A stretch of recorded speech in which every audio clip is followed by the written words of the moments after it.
మన జీవితంలో మనకొక గుర్తింపు తెచ్చేది ఏమిటి? మన మాట, మన చదువు, మన కళ, మన ప్రతిభ. ఈ అన్నింటికీ మూలం మనల్ని నడిపించే శక్తి సరస్వతీ తల్లి. అటువంటి తల్లిని ఎన్నిసార్లు దర్శించుకున్నాం?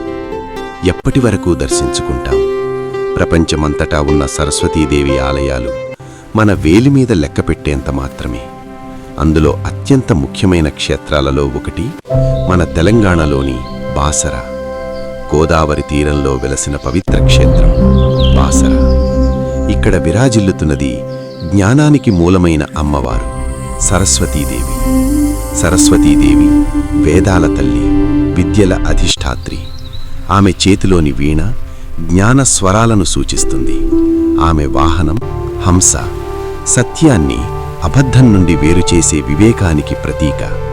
తెల్లని వస్త్రాలు ధరించిన అమ్మవారు పవిత్రత, శాంతి, జ్ఞానం యొక్క రూపం. ఆమె కృప ఉంటే అజ్ఞానం తొలగి జ్ఞానం వెలుగుతుంది. ఇలాంటి మహిమాన్వితమైన సరస్వతీదేవి గోదావరి తీరంలోని బాసరలో జ్ఞాన సరస్వతిగా వెలసింది. మహర్షి వేదవ్యాసుడు యుద్ధానంతరం శాంతి కోసం ఇక్కడికి వచ్చి తపస్సు చేశాడు.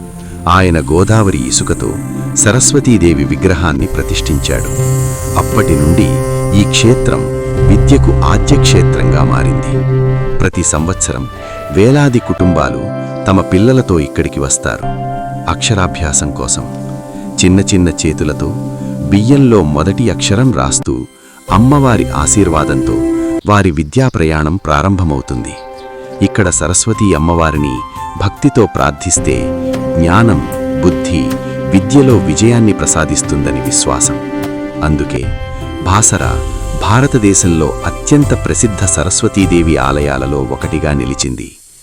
ఓం ఐం సరస్వత్యై నమః.